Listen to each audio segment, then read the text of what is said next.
எத்தனை மணிக்கு ராகு கேது பூஜை பண்ணணும், எங்க போய் ராகு கேது பூஜை ஜாமானா வாங்கணும், எத்தனை மணிக்கு போனா கோமாதா பூஜை பார்க்க முடியும், இந்த கோவிலுக்கு வந்து எந்த மாதிரி விஷயம் பண்ணிடவே கூடாதுன்னு நான் சொல்றேங்க. ஸோ வாங்க வீடியோக்குள்ள போகலாம். வணக்கம் மக்களே, இன்னைக்கு நம்ம எங்க போய்கிட்டு இருக்கோம்னு பாத்தீங்கன்னா ஸ்ரீ காளகஸ்தி கோவில். இது எங்க லொகேட் ஆயிருக்குன்னு பாத்தீங்கன்னா திருப்பதியிலேருந்து சரியா 35 கிலோமீட்டர் தள்ளி இது லொகேட் ஆயிருக்குங்க. இந்த கோவில் ஏன் இவ்வளோ ஃபேமஸா இருக்குன்னு பாத்தீங்கன்னா இங்க வந்து ராகு கேது பூஜை பண்ணிட்டு இருக்காங்க. பஞ்சபூத ஸ்தலத்துல இந்த ஸ்தலமும் ஒண்ணுங்க.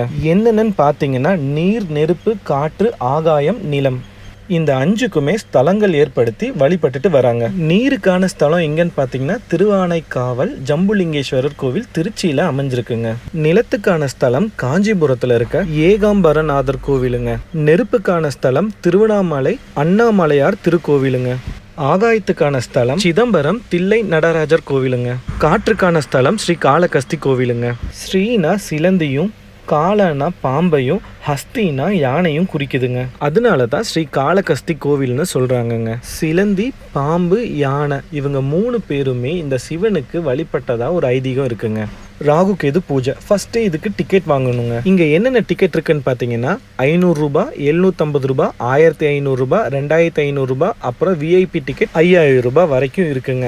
5000 ரூபாய் டிக்கெட்ல என்ன ஸ்பெஷல்னு பாத்தீங்கன்னா ஒரே ஐயர் உங்க பக்கத்துலயே இருந்து என்னென்னு சொல்லி தருவாங்க. நான் உங்களுக்கு சஜஸ்ட் பண்றது 750 டிக்கெட் வாங்கிக்கோங்க. ஒரு பெரிய ஹால்ல உங்களை மாதிரியே பூஜை பண்றதுக்குன்னு ஒரு 100ல இருந்து 150 பேர் வருவாங்க. உங்களுக்கு பூஜை ஜாமானா அந்த 750 ரூபாய் கட்டும் போதே ஒரு பையில கொடுத்துருவாங்க.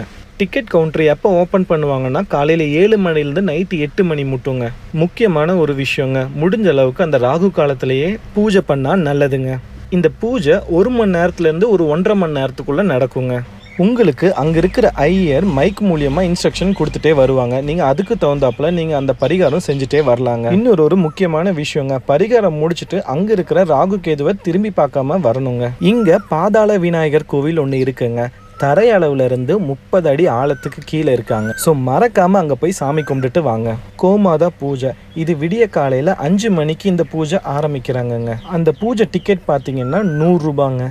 பூஜை முடிச்சுட்டு அங்கே பக்கத்தில் கீரை விற்பாங்க. முடிஞ்ச ஒரு கட்டு கீரை வாங்கி கொடுத்துட்டு வாங்க, நல்லாயிருக்கும்.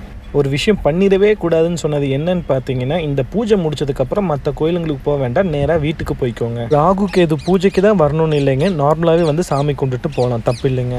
அண்ட் நான் போட்ட வீடியோ உங்களுக்கு பிடிச்சா மறக்காமல் சப்ஸ்கிரைப் பண்ணி பாருங்கள். Thanks for your love and support.